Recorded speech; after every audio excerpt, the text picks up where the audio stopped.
Hello students, welcome to our YouTube channel. तो कैसे हो आप सब। तो आज हम फिर से करेंगे work energy and simple machine का एक और टॉपिक को यहाँ पे कवर। तो लास्ट लेक्चर में हमने कवर किया था पोटेंशियल एनर्जी और आज का हमारा जो टॉपिक होने वाला है वो होगा पावर। तो ये जो पावर है बहुत छोटा टॉपिक है और बहुत ईजी टॉपिक भी है। तो चलिए स्टार्ट करते हैं अपना आज का लेक्चर। तो टॉपिक है अपना पावर। तो पावर क्या होता है? पावर होता है rate of doing work. It means किसी काम को करने में कितना टाइम लगा उसको कहते हैं हम पावर। अगर कम टाइम में ज्यादा वर्क हो रहा है तो इसका मतलब पावर क्या लगी है? ज्यादा लगी है। और ज्यादा टाइम में अगर हमने ज्यादा काम किया है तो भी यहाँ पे पावर कैसी होगी? ठीक है, तो ज्यादा। तो ये होता है हमारा पावर कि किसी काम को करने में कितना समय लिया गया है। तो स्टेटमेंट के अकॉर्डिंग अगर हम देखें तो पावर होगा rate of doing work. Rate मतलब वर्क डिवाइडेड बाय टाइम। तो यहां से कॉन्सेप्ट बन गया P equals to W by T, right. अब इसको हम थोड़ा सा एक्सपेंड करते हैं। हमने पढ़ा है वर्क इक्वल्स टू होता है फोर्स इनटू डिस्प्लेसमेंट।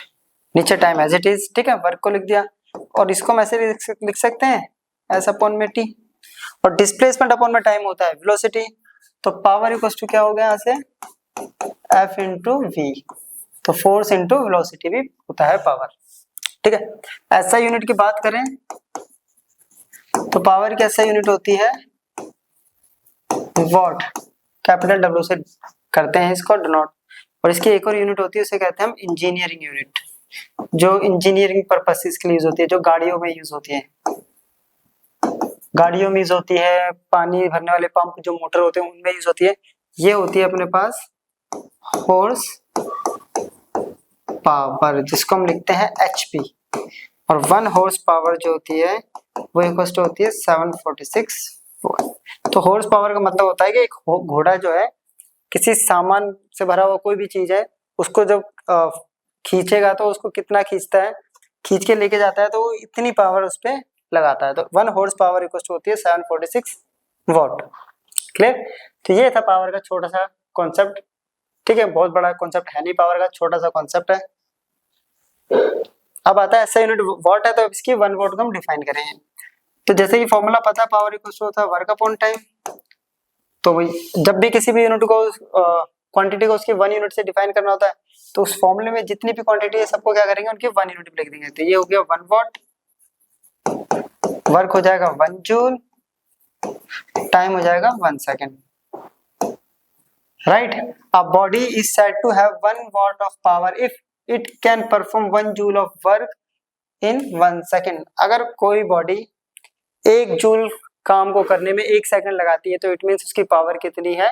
तो उसकी पावर होगी 1 वॉट। क्लियर? चलो अब है अपने पास एग्जांपल 7.10, ठीक है। मैंने पहले ही बोला था ये जो टॉपिक है बहुत छोटा ही है अपने सिलेबस में। कह रहा है a weight lifter lifts a 75 kg mass by 2 metre in 5 seconds, how much power would she require for this task. कह रहा है एक वेट लिफ्टर है वो 75 kg मास को लिफ्ट कर रही है। कितना मास है? 75 kg। कितनी हाइट तक लिफ्ट कर रही है? तो 2 मीटर तक। तो कितना इसने पावर लगाई? तो ऐसे करने में इसलिए जी का एक्सीलरेशन ड्यू टू ग्रेविटी कितना होगा? 10 मीटर पर सेकंड स्क्वायर। ताकि पावर इक्वल टू होता है वर्क अपॉन में टाइम, ठीक है। अब हाइट पे उसने रेज किया तो वर्क इक्वल टू होता है फोर्स इनटू हाइट, है ना, अपॉन में टाइम। और फोर्स इक्वल टू होता है mg h बाई टी। तो हम डायरेक्ट यूज कर सकते थे कि वर्क जो होता है वो एनर्जी के बराबर होता है और यहाँ जो एनर्जी लग रही है वो लग रही है हाइट की वजह से, तो mg h by T. Clear? m given है, g गिवन है, h गिवन है, t गिवन है अपने पास, t भी गिवन है 5 सेकंड। सब कुछ तो गिवन है। वैल्यू फाइंड आउट करते हैं। m 75, g 10, h 2, ये 5, 2 जा सॉरी 7 5 ना, 7 द 7 5, ठीक है। तो पावर इक्वल टू आ गया 30 और 1 0। तो 300 वोल्ट इसके पास क्या होगी? पावर हो गई। नेक्स्ट क्वेश्चन बोल रहा है a car of mass 1000 kg starts from rest and reaches a speed of 72 km per hour in 10 seconds। Calculate the power of the engine required to achieve this start. कह रहा है एक car है जिसका मास अपने को दे दिया है 1000 kg, ठीक है, रेस्ट से स्टार्ट हो रहा तो इनिशियल वेलोसिटी 0 है ना, और वो स्पीड अचीव कर रही है 72 किलोमीटर पर आवर। तो इसको मीटर पर सेकंड में बदलते हैं पहले, तो 5/18 ये हो गया 4 4 5 जा, तो 20 मीटर पर सेकंड की फाइनल स्पीड आ रही है इसके पास, ठीक है। टाइम लग रहा है इसको सिर्फ और सिर्फ 10 सेकंड। तो पावर निकालनी है।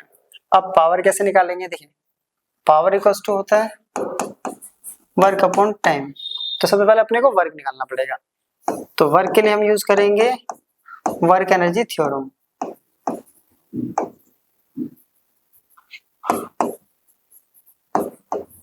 अब वर्क एनर्जी थ्योरम कहता है यहाँ पे एनर्जी कौन सी है, मोशन के साथ चेंज इन काइनेटिक एनर्जी, और चेंज इन काइनेटिक एनर्जी होगी 1/2 mv² माइनस 1/2 mu², ठीक है। 1/2 m है 1000, v अपने पास दे रखा है 20 into 20, m है 1000, u है 0, तो ये हो गया 10 2 1 2 3 4 5 ये हो गया 0, तो वर्क आ गया इतने जूल, ठीक है। वर्क आ गया, टाइम अपने को दे ही रखा है कितना 10 सेकेंड। तो चलो पावर निकालते हैं, पावर इक्वल्स टू 2 1 2 3 4 5 अपॉन में 10, एक 0 से एक 0, तो पावर आ गया 1 2 3 4 वॉट। तो इतने वॉट ये पावर होगी इस इंजन की, ठीक है। चलो अब यहाँ पे हम करेंगे कुछ एक्स्ट्रा क्वेश्चन, ठीक है, क्योंकि छोटा सा कॉन्सेप्ट था, पावर में ज्यादा क्वेश्चन है नहीं एनसीईआरटी में, कुछ एक्स्ट्रा क्वेश्चन करते हैं कि अगर एग्जाम में कुछ अलग क्वेश्चन आया तो उसको कैसे सॉल्व करना है। कह रहा 2 girls each of weight 400 Newton climbs up a rope through a height of 8 meter. We name one of the girl A and the other B. Girl A takes 20 seconds while B takes 50 seconds to accomplish this task.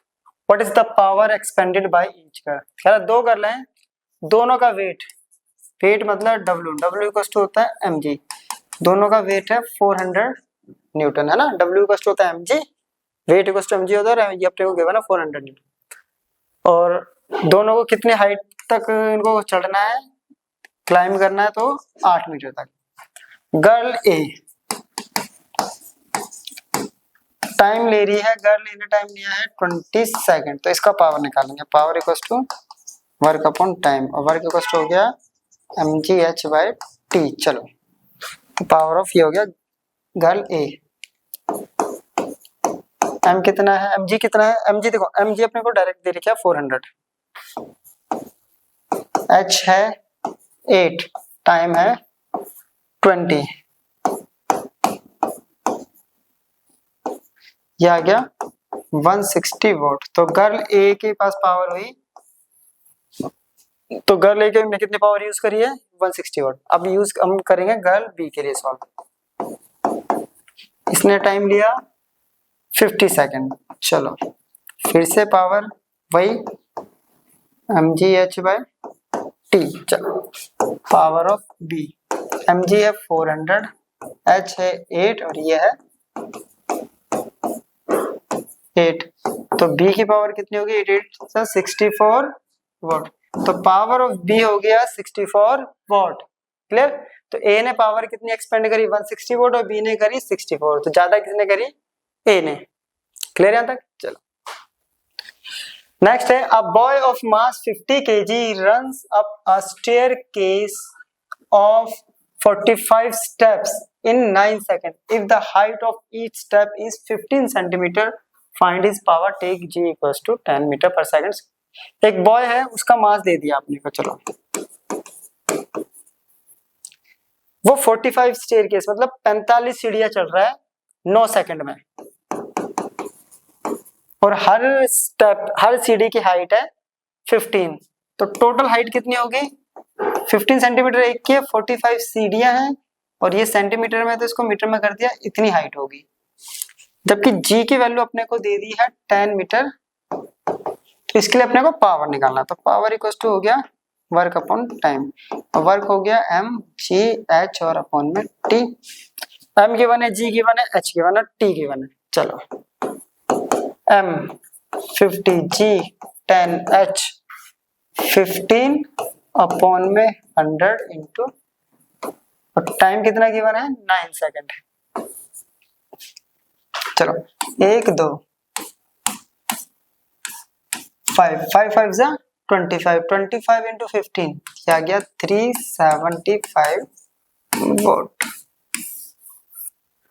तो कितनी power use करी इसने, तो 375 what. Next topic, ठीक है, next topic है if a body moves with a constant velocity of 2 metre per second due to an applied force of 10 newton find its power. कह रहा है एक बॉडी है वो कांस्टेंट वेलोसिटी से मूव कर रहा है, वेलोसिटी गिवन है इस बार अपने पास, और फोर्स वो लगा रहा है 10 न्यूटन। चलो पावर निकालना है, देखो पावर इक्वल टू फॉर्मूला होता है वर्क अपॉन टाइम, और वर्क इक्वल टू होता है force into displacement on time, और डिस्प्लेसमेंट अपॉन टाइम है ना, डिस्प्लेसमेंट अपॉन टाइम होता है वेलोसिटी, तो ये आ गया फोर्स इनटू वेलोसिटी। ये पीछे भी हमने बनाया था मामला। तो फोर्स गिवन है, वेलोसिटी गिवन है, फोर्स है 10, वेलोसिटी है 2, तो पावर कितने आ गई, सिंपल सा 10 वॉट। क्लियर। चलो नेक्स्ट टॉपिक है how much time will a pump of 1 kilowatt power take to lift 500 kg of water to a height of 40 metre, g equals to this। Correct, कितना time लगेगा, एक pump है जिसकी power है 1 kilowatt, ठीक है, उसको लिफ्ट करना है 500 kg वाटर 40 मीटर हाइट पर। तो जो गिवन है पहले इसको समझते हैं। यहाँ पावर अपने पास गिवन है 1 किलोवाट। अब आता है किलो का मतलब क्या होता है, तो किलो का मतलब होता है 1000, है ना, 1 किलोग्राम, किलोमीटर, 1000।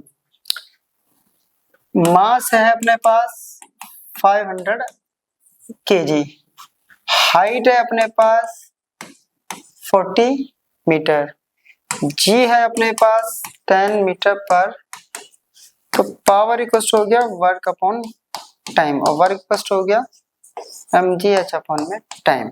चलो सारी वैल्यू पुट करते हैं। पावर है 1000, एम है 500, जी है 10, एच है 40 और टाइम है टी। इसको इधर लेके जाते हैं,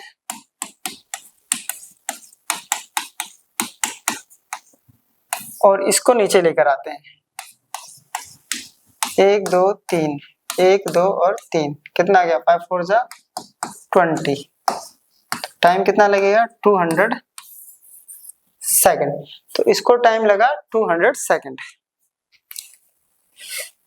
तो ये था हमारा आज का लेक्चर जिसमें हमने सिर्फ पावर को कवर किया है। पावर बहुत छोटा सा टॉपिक था, तो यहाँ हमारा पावर भी कवर हो गया है। अब हम इससे आगे के टॉपिक में करेंगे सिंपल मशीन्स को कवर। तो मिलते हैं अब नेक्स्ट लेक्चर में, तब तक के लिए गुड बाय।